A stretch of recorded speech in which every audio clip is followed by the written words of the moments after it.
はい。それでは、がんノートをスタートしていきたいと思います。今日のゲストは、ヤコウさんです。よろしくお願いします。よろしくお願いします。はい。それではですね、これからですね、ヤコウさんのいろいろがんの経験談、お話を聞いていきたいということを思うのですが、その前にですね、簡単にこちら、はい、がんノートに関するですね、はい、自己紹介だったりだとか、ちょっと私の自己紹介も含めさせてもらえたらと思っております。まず、岸田と申しまして、25歳と27歳の時に肺細胞腫瘍という珍しいがんになりました。その経験を経てですね、今、がんノートの代表理事をしているんですけれども、がんノートというのがですね、がん経験者さんのインタビューをユーモアを交えながら少しお話を伺っていく、そんなものとなっております。医療情報は医療者の方に聞いたら教えてくれるんですけど、それ以外の情報ですね、家族や友人、学校や仕事、お金や恋愛、結婚、育児などですね、生活にフォーカスした内容をちょっとお伺いをしていくという番組となっております。まず、そしてですね、今回のゲストといたしまして、ヤコウさんに来ていただいております。ヤコウさん、簡単に自己紹介お願いできますでしょうか？はい。はじめまして、ヤコウカンナと申します。東京都に住んでおりまして、家族は息子が2人おります。お仕事は女性のお金の専門家として、主にシングルマザーさんのお金の相談だったり、あとは行政さんとかでもお金の相談員だったり、マネー講座などをさせていただいております。趣味は、旅行、女子会、ミニチュア鑑賞といろいろあるんですけれども、どれも楽しくやっております。はい。この中でね、いつも聞かない言葉、ミニチュア鑑賞ということで、僕どんな、何ですかね、ミニチュア鑑賞ってどういうものかなって言ったところをヤコウさんにお伺いをしたら、こちらの写真をいただきましたので、ちょっとこちら見ていきましょう。お、小さい。かわいいですよね。でも左がスマートフォンで、スマートフォンの高さぐらいの、これはひな壇。そうなんです。こういうのが売ってまして、はい。こういうのを眺めるのが本当に。眺めるのが好きなんですね。はい。小さいものが。そしてね、ご自身の携帯にも、こちら。そうなんです。これもいろいろ集めたものの中から自分で選んで、携帯のケースの隙間に物を入れられるものがあって、ここにミニチュアを入れて楽しんでおりました。こういうものもあるんですね。はい。すごい。こういうミニチュアが携帯についてると食べたくなっちゃいますよね。そうですね。大好物を揃えて。そうなんですね。はい、入れました。餃子食べたいなとかなりますもんね。はい、すごい。こういうの昔から好きなんですか？そうなんです。もう小さい頃から小さくてリアルなものが大好きで、今インスタとかでもいろんな作家さんが、投稿したりして、そういうのを見るのも好きだし、もう実際に展示会とかにも行って、眺めてます。鑑賞するのが。展示会もあるんですね。はい。すごい。いやー、こういうのね、見て、僕だったらすぐ、壊しちゃうというか、どっかどっかに行きそうな気がするんですけれども、すごい。はい。素敵なね、こういったご趣味を持たれていて、というふうなところで。そして、癌のことについても少しお願いできますでしょうか？はい。私は大腸がんの中でも直腸のがんになりまして、ステージは2でした。で、告知されたのが39歳なんですけれども、これがちょうど40歳の誕生日の1ヶ月前に告知されました。で、治療としましては、手術と、あとは術前に放射線化学療法。で、その後に、また手術と術後の薬物治療もしました。はい。今は寛解というふうなところで、いうことですね。はい。そして、その中でですね、ヤコウさんのこれからお話を聞いていくんですけれども、今回の話ね、皆さんご存知な方も多いかもしれませんけれども、ヤコウさんのお話に関して、これ個人の経験なんですよと言ったところと、治療が出てきますけど、特定の治療を推奨しているわけではございませんし、主治医の方にね、しっかりそういったところはご相談いただければということを思っております。ヤコウさんの、ペーシェントジャーニーをお伺いしていく上で、感情のね、上下の起伏だったり、時間の経過、そして吹き出しなどでも表現しておりますので、こちらをご参照ください。はい。そんな中で、ヤコウさんのペーシェントジャーニーがこのような形となっております。ね、二つ大きな谷が来ているかなという風な中なんですけれども、早速伺っていきたいと思います。まず、ヤコウさんが34歳の時、どうだったかというと、はい。ご離婚をされていてという風な形で、っていうことは今はシングルマザーなんですね。はい、そうです。はい。なんかこう、ね、上の方で、どこまで聞いていいかわからないんですけれども、上の方でご離婚、ね、されてるってことはいろいろ大変、なんかいろいろあった？そうですね。ちょっと大変な思いをしまして、離婚できたことは良かったことだなとは思います。はい。そのね、ご離婚されていった中でなんですけれども、その後、どうだったかといったところで、それから5年後ですかね、健康診断で要精密検査と書いてあります。はい。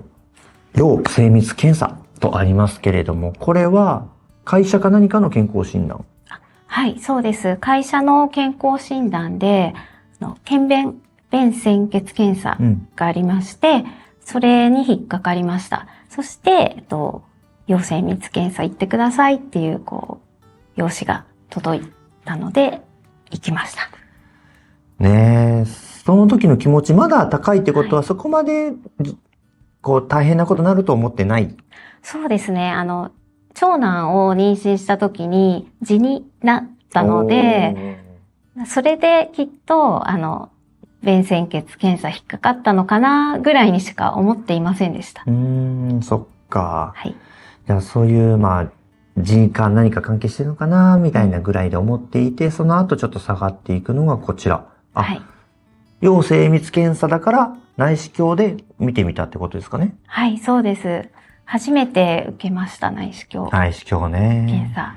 はい。結構ね、しっかり中のものをね、しっかり出さないとね。はい。あれね、いっぱいお水飲んだりとかしてね。はい。で、内視鏡検査してみて、これも、何でしょう、ポジティブでもネガティブでもないということであれば、順調に検査は終わった。この時はですね、大腸検査って奥の方から見ていくんですよね。で、意識がある状態で検査を受けていたので、なんかすごいピンクでツルツルで綺麗だったんですよ。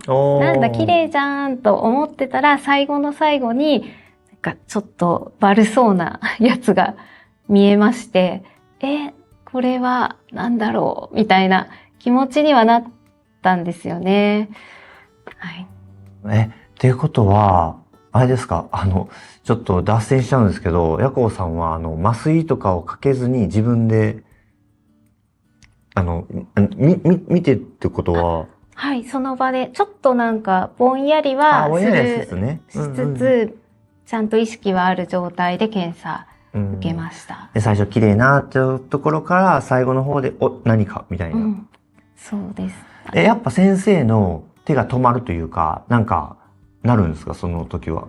その時は何も言われずに、検査が終わった後に腫瘍がありましたと。で、最速で検査に出すので、1週間後に結果聞きに来てくださいと言われました。そっか、ちょっとそれは腫瘍があったっていうのはちょっとドキドキですよね。そうですね。はい。で、その後1週間後にこれ見に行ってなのかな、次こちらになります。どんどん。眼告知と。はい。そのクリニックで？そうです。はい。1週間後に行って、結果を聞いてきたってことですね。はい、そうです。でもこの検査のために初めて行った病院でして、で、その眼告知してくれた先生も初めまして、先生だったね。検査してくれた方とまた違う先生で、初めましてという感じで、なかなか先生言いたがらない感じでしたね。通ってないのに一生懸命ペラペラとカルテをめくって、で、39か、とかって言いながら、で、癌でしたっていう告知をされました。そっか、だから、ちょっと、何でしょう。そのままね、初めましたで来て、そのまんま癌でしたって言うと、ね、ちょっとあれだから、少しでもちょっと時間稼ぐっていうか。そんな感じでした。そっか。で、それで癌でしたっていうことを言われた時には、どんなお気持ちでしたか？検査した時に最速でって言われた時点で、もしかしてこれはっていう気もしたんですけど、実際はまさか自分がガーンっていうなんかよくあるじゃないですか。つまらないけど本当に思ったんですけど。っていう気持ちと、両方ですね。やっぱそうだったんだっていう気持ちと、まさか私がっていう、すごい矛盾してましたね。両方あって、実感が結局湧かなかったので、涙も出なかったです。実感が全然湧かなかったっていったところですね。そっか。だから、この、プラスマイナスゼロのところにいらっしゃるんですね。そうなんです。で、本当にガーンという風な感じになっていき、はい、ただその後もね、結構フラットなんですよね、ヤコウさんの場合は。こちら。がん専門病院を受診していく。さすがにそのクリニックでは治療もできないですもんね。そうですね。はい。で、この時は、クリニックで、提携している大学病院か、あとは自分で行きたいところがあったら、どこでも紹介状を書くよって先生が言ってくれて、で、がん専門病院を受診した。ってことは自分でがん専門病院がいいなと思って、そういう紹介状を書いてもらったってことですね。なんか、私、大きな病気になったことがなくて、その病院選びもどうしたらいいのかわからなくて、まず両親に伝えたんですよね。そしたら、がん専門の病院に行ってほしいって両親が言ったので、そこから検索して決めました。がんの専門病院で、そこで検索して、もうここに行こうということで、がんの専門病院に決められ。そこまではまだフラットな状態なんですね。そうですね。はい。ここからちょっと下がっていきます。それがこちら。がん専門病院から電話。受診した後に電話。そうですね。受診して、すぐに手術の日程も決まったんですよね。すごいですね。決まって、で、入院前の電話もかかってきたんですよね。何日から入院ですっていう。で、その数日後に、今度は男性から電話がかかってきて、お医者さんから電話がかかってきて、やっぱりカンファレンスの結果、腫瘍を小さくしてから手術の方がいいということになったので、手術は延期しましょうという。そういうお電話だったんですね。はい、治療方針をちょっと変えましょうというふうな。もう本当、わけもわからず、で、とりあえず受診しに行って詳しく聞くことになった。はい。だからその手術じゃなくて、最初に治療、化学療法だったりとか、っていったところで、その後に一番ちょっと下がってるのが、次こちらになるんですかね。はい。薬物療法と放射線をやっていく。これが下がっているのはやっぱ大変だったからですか？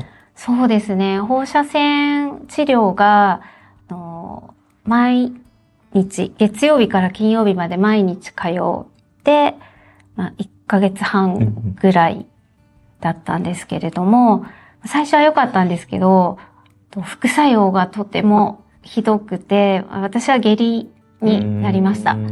で、その時に本当に肛門が痛くなって、一番ぴったりの表現が、剣山ってわかりますか？お花を刺す。針が針あるやつね。はいはいはいはい。あれで肛門を引っかかれてるような痛みです。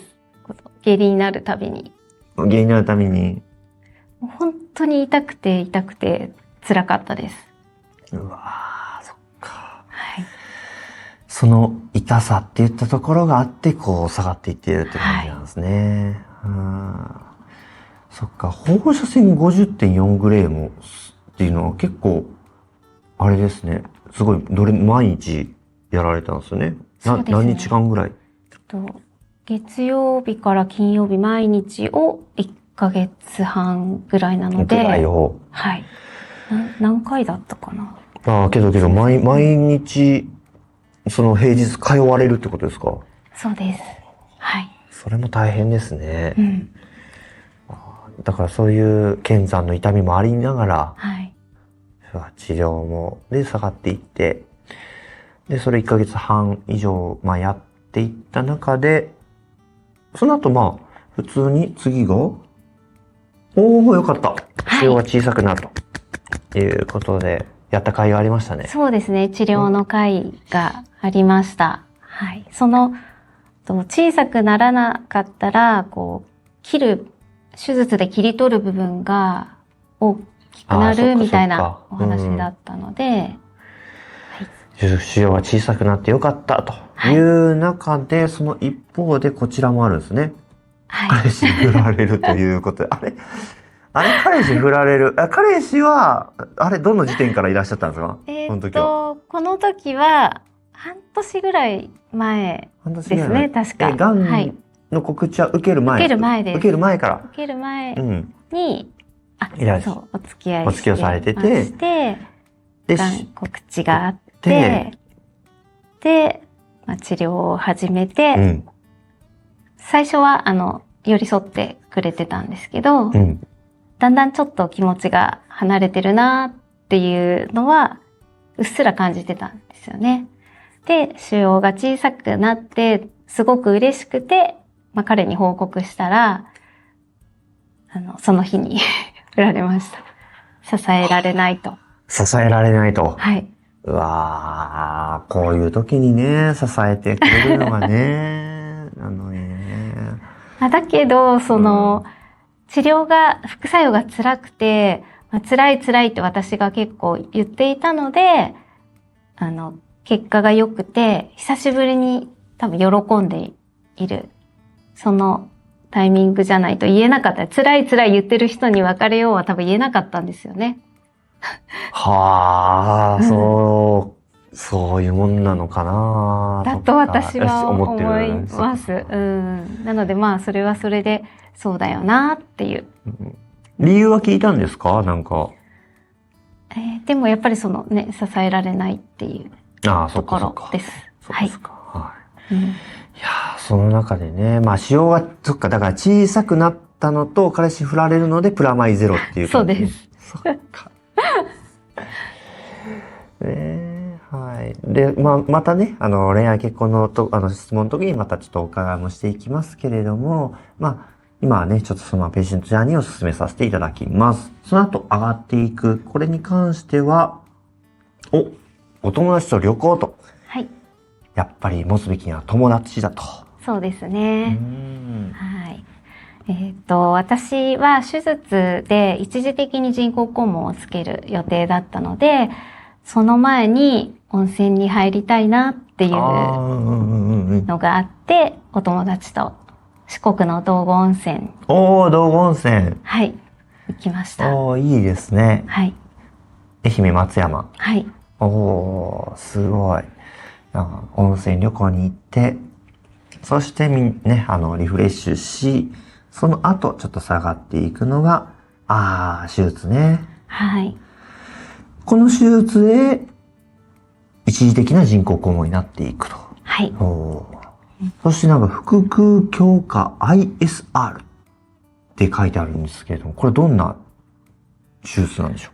そうです。腹腔鏡で、直腸を全部摘出しました。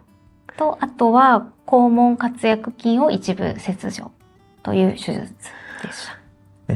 直腸を全部取るってなると、お尻の穴はどうなるんですか？お尻の穴はそのままです。お尻の穴はそのままあるんですね。はい。私の場合は、この肛門から5センチぐらいのところに腫瘍があったので、肛門はそのまま温存できました。で、一時的に人工肛門をするという風なところで治療を受けられていく。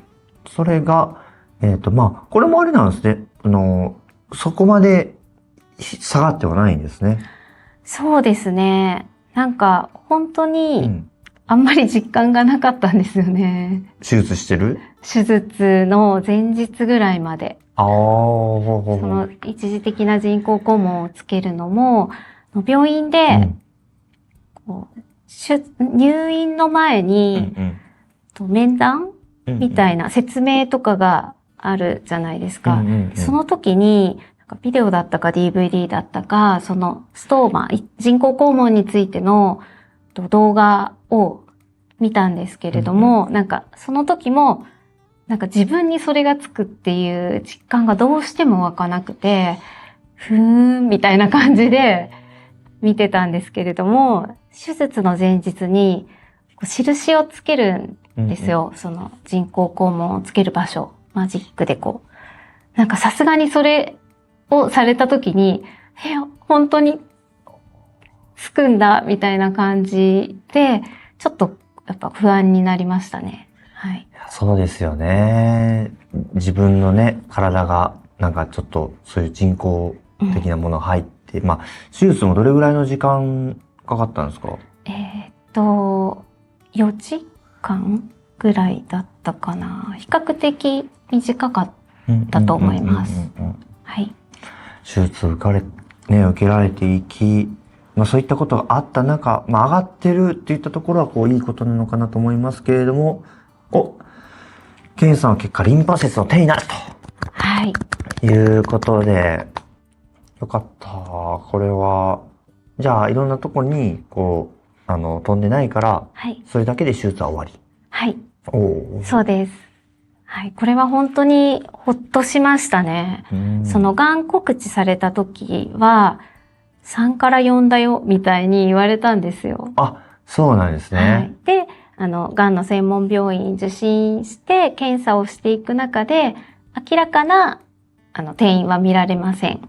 だけど、やっぱリンパ節の部分は手術してみないとわからないっていうところで、転移してるのかしてないのかっていうのが、ずっと告知されてから7ヶ月とかですかね。はっきりするまでの間は、すごく不安になったり。いや、そうですよね。どうなのかっていう、この時のね、心境をすごくね、もう、何もないであってくれっていう風な形で、で、それで何もなかったっていうのがこの時だったっていう。はい。よかった。はい。よかったんですけど、はい。こっから下がるんですよね。そうなんですよね。これが何があるのかというと、次こちら。手術、人工肛門閉鎖術ということで、さっき一時的な人工肛門者の閉鎖した。閉鎖しました。はい。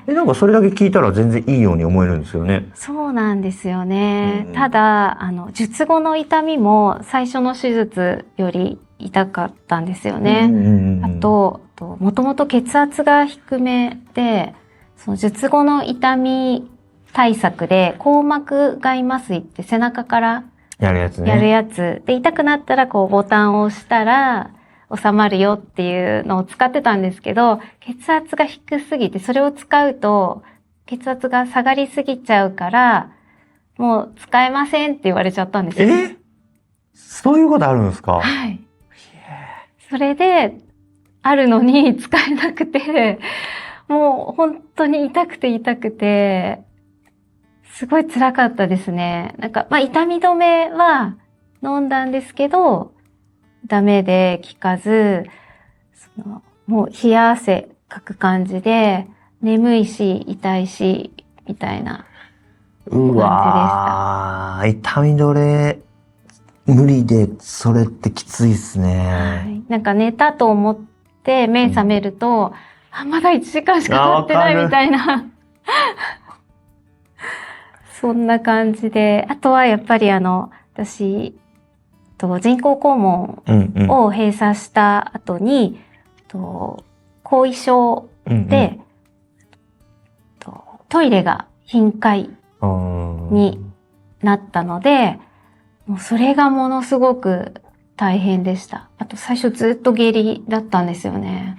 頻回って言ってもどれぐらいのペースで行くとかっていうのは1日に25回とかです。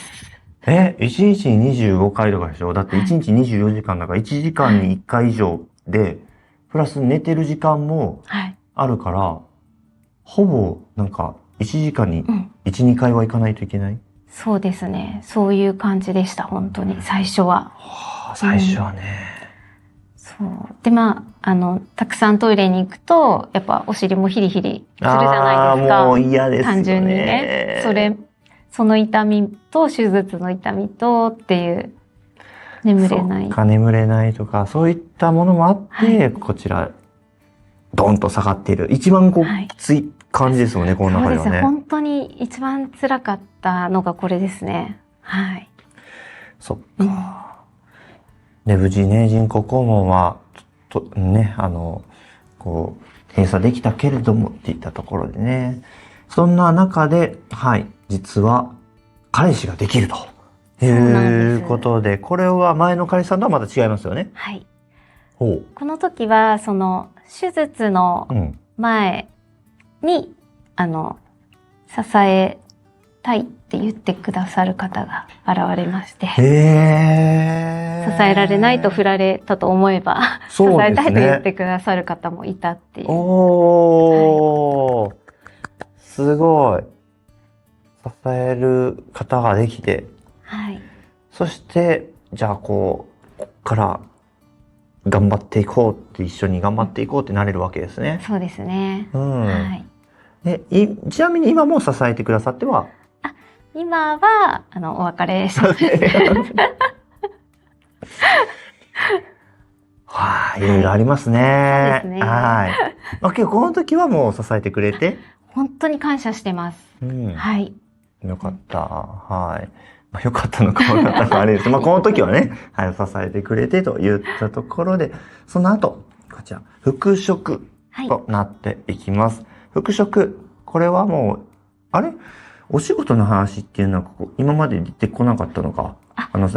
健康診断でね。復職、どういったお仕事をされてたんですかね？保険会社で営業をしていました。保険会社でね。で、それでまた復職していってっていったところが、ちょっと低い感じなんですけど、体調が万全じゃなかったとか。そうですね。やっぱりこの人工肛門を閉鎖したことのトイレ頻回問題がありまして、もう本当に術後は普通に生活できないんじゃないかって思うぐらいだったんですけれども、少しずつ改善はされて、仕事復帰したもののっていう感じですね。やっぱり、外回りで自分の好きなタイミングでトイレに行くことができないこともある。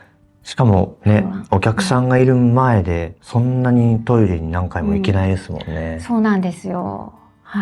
それで、ちょっと大変ではありました。そういう時に、ごめんなさい、これもう勝手な素人考えですけど、おむつをしていこうみたいなのにはならないんですか？おむつまではしなかったんですけれども、パッドはずーっとつけてました。やっぱりね。あとは、食べない、飲まないっていう。そうなると一番出るもんもなければ。そうなんですよ。そうなのか。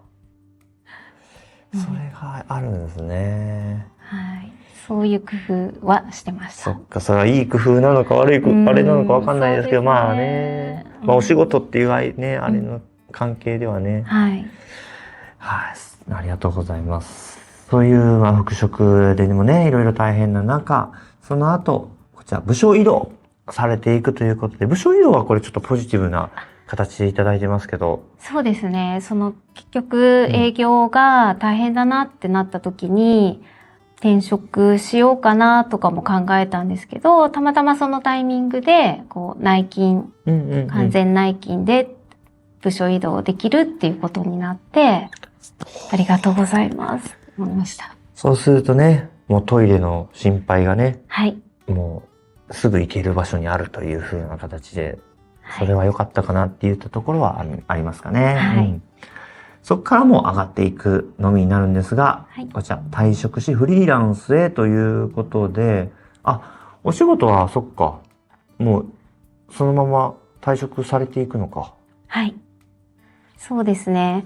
その部署移動はしたんですけれども、やっぱり、一度は、私は転移はしてなかったんですけど、一度はもしかしたら自分が死ぬかもしれないっていう思いをして、今後の生き方だったり、働き方だったりっていうのをすごく考えるようになって、で、思い切ってフリーランスでお仕事してみようという感じで退職したと。はい。はい。そして今がこちら。タイへ伏線回収のため、あれちょっと待ってくださいね。伏線も何もちょっと伏線話しない。伏線の話がちょっとね、回収されないまま、回収のために行くんですけど、伏線を張られてないんですか？伏線そうですね。すみません。伏線は、まず最初の手術ですね。直腸を全摘した手術。手術終わって退院するときに、栄養士さんと面談があったんですよね。で、退院したら何食べたいですかなんて聞かれて、タイ料理とかって話したんですよ。で、そしたらその栄養士さんがたまたま、なんかお休みの時にタイ旅行に行ったっていう話をしてくださって、象に乗ったとか、本場のタイ料理美味しいですよなんて話してくれて、いいな、私も行きたいとかって思ったんですけど、やっぱりその時点では人工肛門もついてて、人工肛門を閉鎖したら後遺症があるっていうのも全部分かってたので、もう海外旅行なんて二度と行けないんじゃないかって思ってたんですよ。それと、あとは元気になる過程で、やりたいことリストっていうのを書いていて、そこに、ランタン祭りに行きたい。タイで有名なね。はい。っていうのを、でもその時、リストに書いた時は、もう全然タイではなくて、国内とかでも。国内でもあるんですね。はい。あるので、国内の想定ではあったんですけど、そしたらたまたまですね、お友達に、タイのランタン祭り行こうって誘われて。すごい。と思って一瞬で、その退院の日の栄養士さんのお話と、リストに書いたことと繋がって、不安ではあったんですけど、即答行くって即答して、はい。で、無事に去年。行ってきた。はい。行ってきました。そうなんですね。はい。その時のお写真がこちらになります。まだ今用意されてないですけど、ありますかね？あります、あります。じゃあ、後でちゃんと入れておきます。ありがとうございます。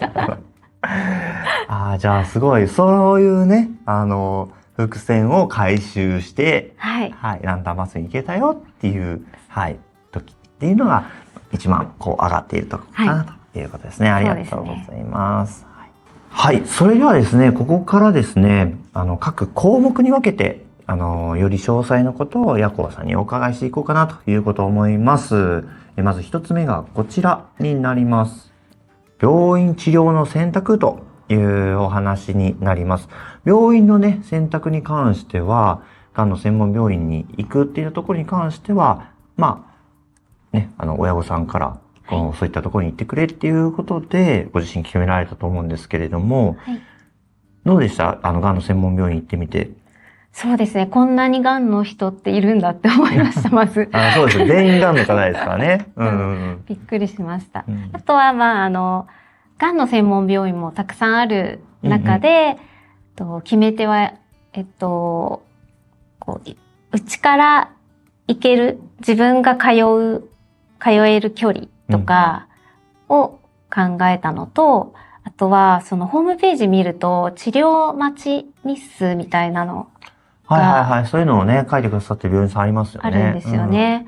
で、手術まで約何週間とかっていうのが載ってたので、そういうのも見て、早い方がいいのかな、なんて思って、それで、比較的早くできそうな、がんの専門病院さんに行ったという形なんですね。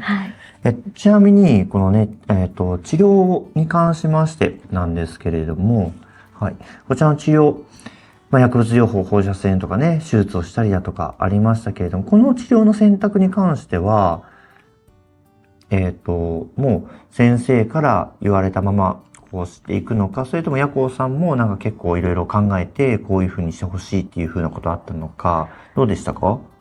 私は比較的やっぱ先生の言う通りという感じですかね。やっぱりこの最初入院手術が決まってて、数日後に電話があってね。っていうところで、まあでも小さくした方がいいならそれがいいんだろうと思って、まあそうですね。そのような流れで。で、何でしょう、患者さんによっては、やっぱ絶対こう、人工肛門がちょっと嫌だという患者さんとかもいたりとかするんですけれども、で、ヤコウさんの場合は、まあ今はね、人工肛門されてませんけれども、初めそういった不安とかなかったですか？そうですね。まあ嫌だったんですけど、先生のお話聞いて、まあ納得してっていう。でも放射線治療がうまくいった時には、手術しなくてもいいですかって聞いたんですよ。小さくなったっていうから。それは、完全にはなくなってないし、なくなってたとしても進めない。手術は進める。みたいなお話だったんで、なるほど、と。手術しようと。はい。いう形。術後には何ももう抗がん剤とかそういったものはないんですね。術後は抗がん剤しました。してるどのタイミングで？リンパ節転移がないって分かったんですけど、まあ、比較的年齢が若かったので、再発予防のために、ゼローダの単剤療法、ゼローダのみの術後化学療法はしました。はい、それどれぐらいまでしてたんですか？復職、人工肛門閉鎖する前ですね。4ヶ月ぐらいですね。放射線の時に2クールぐらいやってるので、残り4クールみたいな感じ。あれってことは手術のした後にゼローダをやっている。はい。ってことですよね。はい。ここまでも術後にやっていてっていったところで、閉鎖するまでやっていたと。閉鎖する前ですね。前までやっていたと。はい。はい。すいません。ありがとうございます。まあ、そういう治療に関しては、まあ、医師からこう勧められたものを粛々とやっていくという感じですかね。はい。ありがとうございます。次、こちらになります。いつもは副作用や後遺症のことっていう風な形で別立てでこうやってるのと辛かったことも別立てでやってるんですけれども、結構話としてね、タイミングとして似てることも多かったりとかするので、ちょっと今回まとめさせていただきました。辛かったこととしまして、まあ、副作用後遺症、まあ、その他のことでも全然構いませんけれども、ヤコウさんがこう辛かった大変だったタイミングってどのタイミングでしたでしょうか？やっぱり放射線の下痢の副作用と、あとはやっぱり後遺症ですね。排便障害ですね。ここが一番。そうですよね。ここのタイミングですよね。放射線のと排便障害のところ。これらに関してどう向き合うのはどう向き合うんですか？そうですね。私の場合は、癌になったこととかも周りの人に伝えてあったので、後遺症の話も自然とできたので、周りの支え合ってっていう感じですかね。あとはもうしょうがないっていう、まあ、命が助かったからしょうがないって受け入れたっていうところですね。なんか、排便障害に関しては今はどうなんですか？今でもあります。ありますか？はい。それは頻繁にちょっと行きたくなるっていう風な感じで。そうですね。直腸は便を溜めるところなので、やっぱり便が溜めるところがないので、毎日皆さんよりかはトイレに行く回数が多いです。そっか、はい。じゃあもう行く先々でどこにトイレあるかっていうのはチェックしないと。あとは、やっぱり食事量を減らしたりっていうことの方が多いですかね。そっか。食事量を減らしても大丈夫なんですか？ヤコウさん的には。慣れちゃったんですよね、それが。そういうことか。逆にいっぱい食べたくても、そんなにたくさん食べられなくうんうんなりました。ああ、そうなんですね。はい。そっか。うんまあそういう工夫もされてっていったところか。はいはい。ありがとうございます。はい。そしてちょっと新しい項目として、困った時の支え、何に支えられたっていう形ですけれども、大変だった時、困った時、支えられたもの、ね、何かありますでしょうか？やっぱり困った時は、周りの方の理解があったっていうのが一番大きいですね。うん、周りの人の理解。はい。やっぱりトイレに何回も行ったりとかするので、トイレ待ちさせちゃうこととかもありますそっし、か。あとは、やっぱりちょっと油っぽいものとかが下痢になりやすいので、和食食べたいから和食に付き合ってもらうとか。和食でも天ぷらはちょっとダメですよね。そうですね。好きなんですけどね、あんまり食べ過ぎないようにはしたりとか、そういう部分で、皆さんの理解に支えられたなっていう。そっか、行くところっていったところもちょっと合わせてもらってっていう風なところは、周りの人たちに支えてもらったことっていうことですね。はい。そして次こちら。家族のこととしてなんですけれども、家族、この後ね、お子さんのお話はこうさせてもらって、また彼氏さんの話はまた後でもしていくので、ご両親のことになりますかね。家族、ご両親についてはどうでしたか？そうですね。母は、定年まであと少しだったんですけど、退職して。ああ、そうなんですか。はい。で、入院中毎日来てくれたり。父も病院まで送ってくれたりっていう形で、はい、感謝してます。そっか。じゃあ、ご両親も、もうサポートしてくれてっていう感じなんですね。治療に関しては全面的に。はい。そっか。伝えるときはもう結構すぐ伝えました、がんのことは。そうですね。検査に行くことも伝えてあったので。そうなんですね。はい。すごいですね。しっかりちゃんとコミュニケーションを取ってご両親に対して。そうなんですよ。近くに住んでるので、ご飯食べたりとかはよくしてるので。そうなんですね。はい。はい。そしてね、そのね、ご両親もいらっしゃれば、お子様のこと、はい、子供のこととして、その時の当時のお子さんたちのご年齢っていくつといくつですか？がん告知された時が、中2と高2でしたね。多感な時期ですね。はい。そうですね。子供たちにはどう伝えたんですか、がんのこと。ある程度大きいので、隠す必要はないかなとは思ってたんですけど、病院で思春期の子とのコミュニケーションを取るための冊子みたいなものをもらったんですよ。で、それを読んで、こんな風に対応するといいっていう項目がいくつかあって、その中の一つに、どこまで聞きたいかを聞くみたいな項目があったんですね。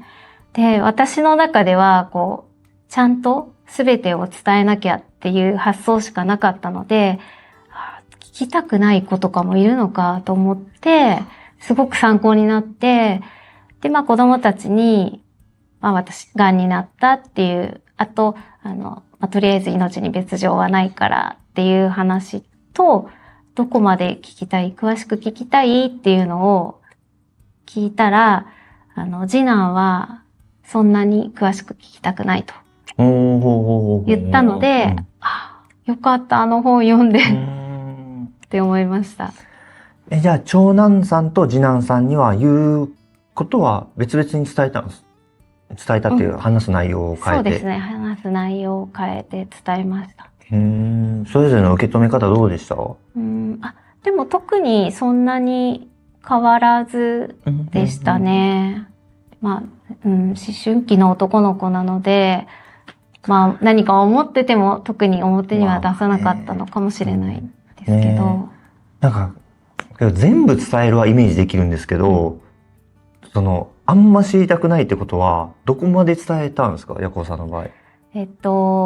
その癌になって死なないよっていうことと、手術をするよぐらいですかね。だからその排便障害になるとかっていうところまではそんなに詳しくは。後遺症とかね、はい、そういったところに関しては、伝えなかったですね。もうそれもしっかり受け止めてくれてっていう感じですよね。そうですね。はい。だから今もなんかそれによってなんかギクシャクすることもない。全然ないです。はい。むしろ術後の抗がん剤の時に手足症候群っていう副作用で、こう皮がむけちゃったりして、こう重い荷物を持ったりとか、キャップが開けられないとかっていうのがあったんですけど、ちょうどその時コロナ禍で、休校だったんですよね、子供たちが。で、学校行ってない時期で、毎日料理作ってもらったんですよ。子供たちが料理して、はい、すごい。包丁握るの辛かったので。うわー、すごい嬉しかったですね。ありがたかったですね。そっか。いや、そうなんですよね。その育児っていう部分もね、だってシングルマザーでもあるって言ったところで、そこはどうされたんですか？そうですね。でも特に、そうです。近くに両親がいるので、両親を頼ったり。あとは子供たちも、そうですね。状況もある程度わかるので、協力的に、してくれたと。はい、よかったです。まっすぐ育って。いや、素敵。本当。ね、いいお話聞けました。ありがとうございます。そんな中で、はい、恋愛や結婚、こちらね。はい。ちょっと、なんでしょう。癌のことで、ちょっと別れてしまったりだとか、お付き合いもあったりだとか、いろいろありましたけれども、ちょっと戻って見てみよう。はい。恋愛や結婚というところで、まず、はい。こちらですね。まず、彼氏に振られるっていったところ。これに関しては先ほどね、お話もいただきました。なんかもう、ちょっと支えられないっていう風なところが。これは、何でしょう。今から思えばこうしておけばとか、そういうのは特にやっぱ難しいですよね。そうですね。でも正直、今となっては、もっとやっぱり大変な時期、手術だったり、術後の後遺症だったりっていうのがあったので、早めに振られてよかったなとは思いましたね。そっか。はい。もうこの後にもっと辛いタイミングで振られるとかなると、もうね。辛いですよね。辛いですよね。そっか。そっか。当時はちょっと落ち込みはしましたけれどもっていうところですよね。はい。で、その後ですね、彼氏ができてっていったところに関して、これは癌のことはもう事前に伝えてたんですか？その彼氏ができた時には。もちろんそうですよね。治療中ですよね。伝えてました。振られた癌を理由に振られたので、もう元気になるまでは、と思ってたんですよ。誰ともお付き合いしないだろうなと思ってたんですけど、支えたいって言ってくださったので、もうこういう状況です、私はっていうことをお伝えして、それでも支えてくれると言ってくださった。その治療中にやっぱお友達の友達のつながりでお知り合いになるんですか？そうですね。仕事のつながりで。つながりとか。はい。それで支えたいっていう、治療中にもかかわらずね、支えたいって言ってくださるってことはね、すごい、ね、彼氏さんも勇気がいったことだと思いますし。そうですよね。当時はすごい嬉しかったってことですよね。はい、そうですね。で、さっき支えられたっていうこともおっしゃられましたけど、結構、何でしょう、治療のサポートとかもしていただいたっていう感じなんですか？そうですね。術後、のお出かけとかですね、出かけるとかっていうところで、もし、彼がいなかったとしたら、引きこもってただろうなっていうのがあるんですよ。だから、出かけるきっかけを作ってくれたことがすごく良かったなって今思うと。まあ外にね、はい出てちょっと気分転換もできますしね。ただその後、ちょっとお別れされるのは、もうこれはね、もう方向性の違いとかっていう、そうですね。別にガンガンあ、原因ってわ関係けじゃないです。それは。はい。はい。というふうな形でね。まあね、人生何があるかわかんないですからね。そうですね。はい。はい。ありがとうございます。はい、ここからですね、少し妊用性についてもお話を聞いていきたいなということを思います。妊用性。まあ、これね、子供を持つ力というふうな、ことを言われたりとかするんですけれども、妊用性のお話については、先生からありました？なんか。放射線治療をするときに、不妊になりますっていう説明はありました。ただ私の場合はもう子供が2人いて、今後も子供は望んでいなかったので、大丈夫です。治療を進めてくださいという形で進めました。で、ただ、その後生理が止まって、で、そのまま生理が復活することがなかったんですよね。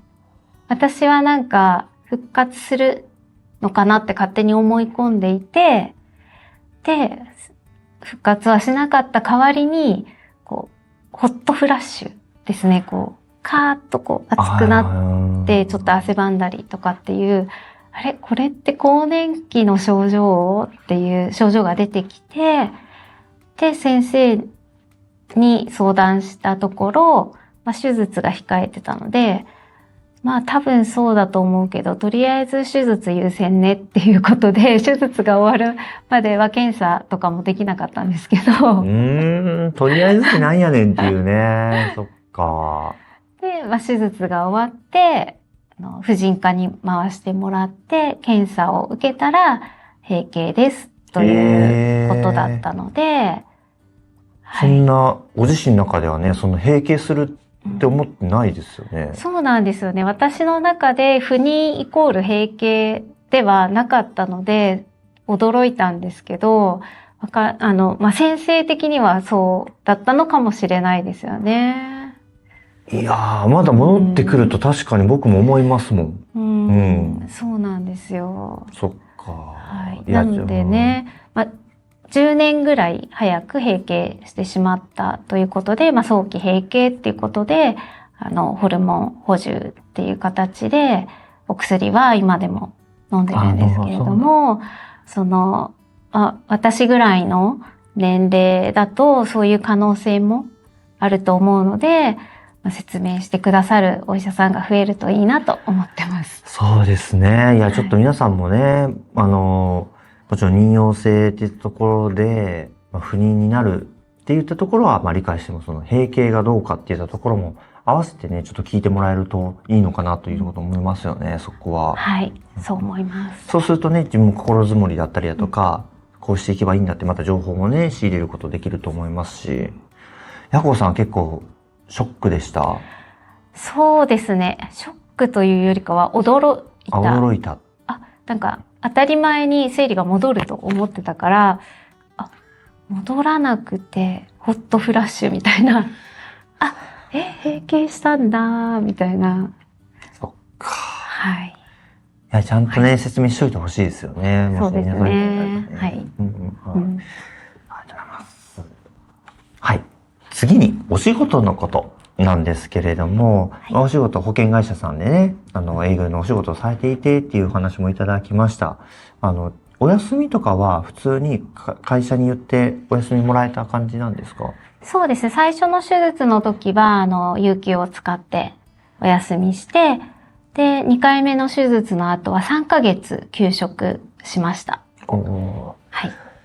休職して社会復帰とかって言ったところ、さっきのペーシェントジャーニーでも復帰きつかったよっていうところありましたけれども、これに関しては、営業のお仕事だからね。そうですね。ちょっと大変でした。はい。でもあんまり、休みすぎても、なんか不安。営業に戻れるのかなみたいな不安もあって、3ヶ月。っていう形で。会社とはコミュニケーション取ってたんですか？そうですね。はい。すごく会社の方たちも理解ある方たちで、本当に支えられました。ああ、よかったですね、それは。はい。じゃあ、何でしょう。特段そのトラブルなく復職ができて、はい。っていう形ですね。で、その後、仕事を退職されて、今フリーランスになられるってことあったと思うんです。それはがんとは関係あるんですか？そうですね。やっぱり場所とか時間とかも自由に働いてみたいなっていう思いがあって、やっぱり後遺症がなくなったわけではないっていう部分もあるので、それで、思い切って成功するのも失敗するのも一日でも早い方がいいかなっていうすごい。ところで思い切って、はい。で、しかも今女性のね、このシングルマザーさんを対象とした、お金のサポートをされているということで、はい。これもやっぱご自身がやっぱり当事者だからっていうところもあるんですかね。そうですね。やっぱり自分も苦労したので、そういう方たちをサポートしたいなっていう思いがあって、今頑張ってます。お金のところ、ご自身も大変になったっていうところで、お金のこともちょっとだけお伺いを、していきたいと思います。お金や保険のことといたしまして、やっぱさすがに保険会社に入られていたら、民間の保険を入られてました？はい、入ってました。よかった。はい。私はまず離婚をした時にすぐに保険に入ったんですね。貯金がなかったので何かあった時に困るなと思って、本当必要最低限の保険には入っていました。で、保険会社に転職して、いろいろ勉強して、もうちょっと追加したいなと思って、もう追加して保険に新たに入ったんですよね。で、その半年後に、癌が見つかったっていう。半年後？半年後です。ほんとグッドタイミングでしたね。そうなんです。保険にね。はい。もう、じゃあ、しっかりちゃんと自分の治療費とかには賄えた感じなんですか？はい、賄えました。治療費ってどれぐらいかかったんですか？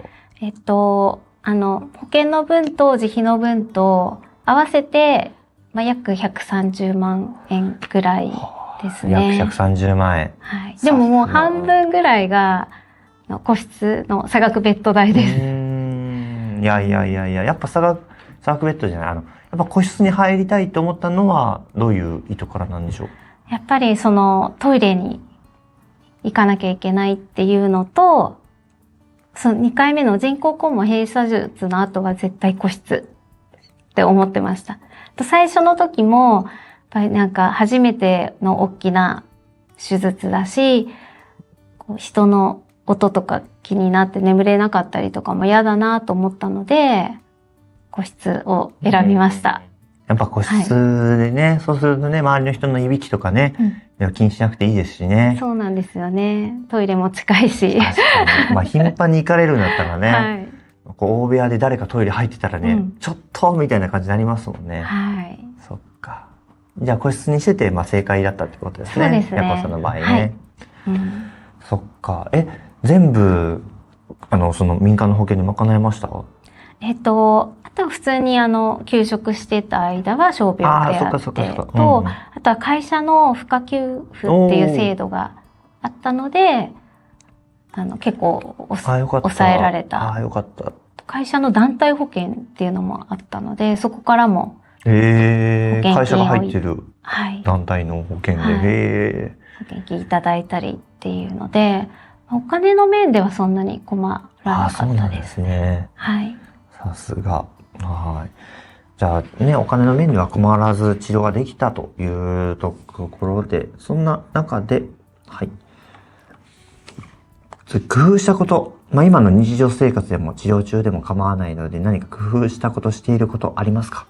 やっぱり排便障害がずっと続いているので、食事の量を工夫しています。食事って、じゃあ自分なりに、これはちょっとやめとこうかなとか、これは食べていいなっていう、その線引きってあるんですか？ラーメンとか、あとは刺激物ですね。辛いものとかだとちょっとお腹が下っちゃう傾向があるので、それでも食べたかったりするので、こう予定がない前の日とかに。前の日なんですね。でもそれもね、わかんないんですよ。その翌日にお腹下すのか、翌々日になるのかっていうのも、なんかその時のタイミングなので、そう、あとカップラーメンとかも。食べたくなりますよね。はい。結構すぐ下ったりするので、たまに食べます。暴飲暴食デーみたいなのを作って、もう、何でも好きなものを好きなだけ食べてやるみたいな。その後のことはちょっと考えずにっていう風な感じで、ね。家にいられる日を取ってっていう感じで工夫したりしてます。大事ですね、チートデーね。はいはい、そして、癌になる前と後で変わったこと。これは心のなんか変化でもいいですし、生活の変化でも構わないんですけど、何が変わりましたか？そうですね。やっぱり、やりたいことは、なるべく早くやろうっていうふうに思うようになりました。これは癌になった人とか関係なく、やっぱり、ね、交通事故とかもあるので、誰にでもいつ何が起こるかわからないなっていう部分があるので、はい。なんかこう、やることを優先させてというか、やりたいと思ったらやるようにしてる。はい。できるだけ。いいですね。はい。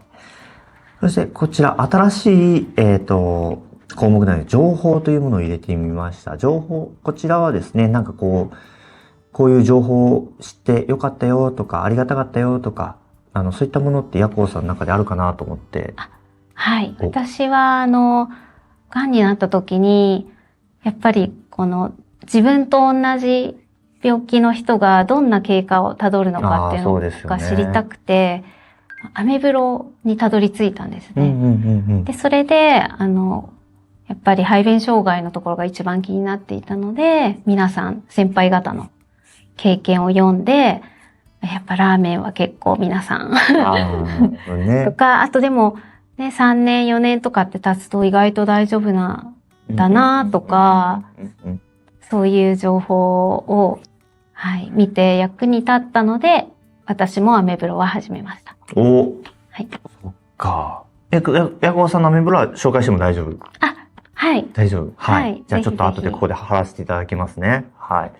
ブログで発信を、ブログでこう情報を得てブログでも発信している。そうですね。ヤコウさんのブログはこちらになります。はい。はい。そして次の項目も新しいものを入れさせてもらってます。はい。あの時の自分へっていったところで、大変だった時でもいいし、がん告知直後でもいいですし、いろんなタイミングがあったと思うんですけど、その時の、自分に対して何か送る言葉などあれば教えてほしいなと思います。そうですね。やっぱり、排便障害、術後すぐの時は本当に辛くて、日常生活が普通に送れないんじゃないかって不安だったんですけど、その時の自分に、なんとかなるよって、良くなるよって、はい、言いたいです。なんとか今もちろんなってますからね。はい。なんとかその時は不安かもしれないけどなりますということをあの時は自分に伝えたいということ。はい。ありがとうございます。そして、こちら。大切にしたいこと。これ、夢や目標っていう言葉をちょっと言い換えてみました。はい。夢や目標っていうとね、ちょっと大げさに聞こえるかもしれないということもあったりとかして、今後これを大切にしていきたいなとか、こういう軸で生きたいなとか、こういう目標を大切にしたいなとか、ありますでしょうか？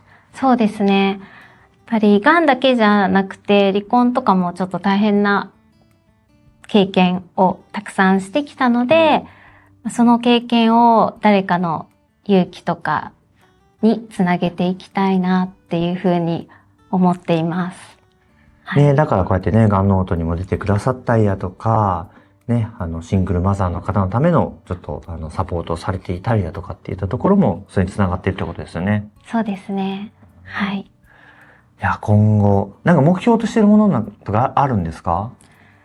目標ですか？いろんな新しいことにチャレンジして、やっぱ可能性を広げていきたいなと思ってます。ありがとうございます。ここからですね、ちょっと皆さんに少しインフォメーションに移らさせていただきます。まず、がんノートのですね、今までのこの経験談が本になっております。がん経験者のリアルな生活というですね、こちらお近くの書店や Amazon さんなどでちょっと見てもらえたら嬉しいなと思いますし、聞くといったところでもオーディブルなどありますので、こちらもチェックしてもらえたらと思います。また見てくださっている方はですね、チャンネル登録してくださっている方多いかもしれないですけども、まだの方はもしよかったらチャンネル登録と、そして高評価やコメントなどいただければ、はい、やっていく励みにもなりますので、ぜひぜひよろしくお願いします。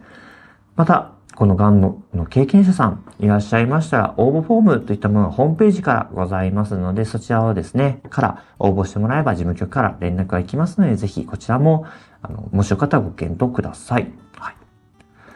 といった中で、最後、ね、もう最後になってまいりました。メッセージといった中でですね、ヤコウさんからこんなメッセージをいただいております。悲しみも笑顔も選ぶのは自分ということで、泣いたところでがんは治らないなって思ったので、楽しんだもん勝ちだなって思ってます。なので、どうやったら楽しめるかっていうのを常日頃考えて生きています。はい。悲しみも笑顔も選ぶのは自分という素敵な言葉をいただきました。ありがとうございます。はい。これにてですね、終わっていくんですけれども、ヤコウさん、がんノート出てみていかがでしたでしょうか？そうですね。ちょっと緊張しました。本当ですか？全然流暢にすごいわかりやすく、多分ね、もう、視聴者の皆さんも、うんうんってうなずいてくださってると思いますけど、めちゃくちゃわかりやすかったです。うん。いやね、このヤコウさんのね、経験談が、ね、他の方の何かのヒントになっていければなということを思っております。また皆さん次の動画でお会いしましょう。それでは皆さん、バイバーイ。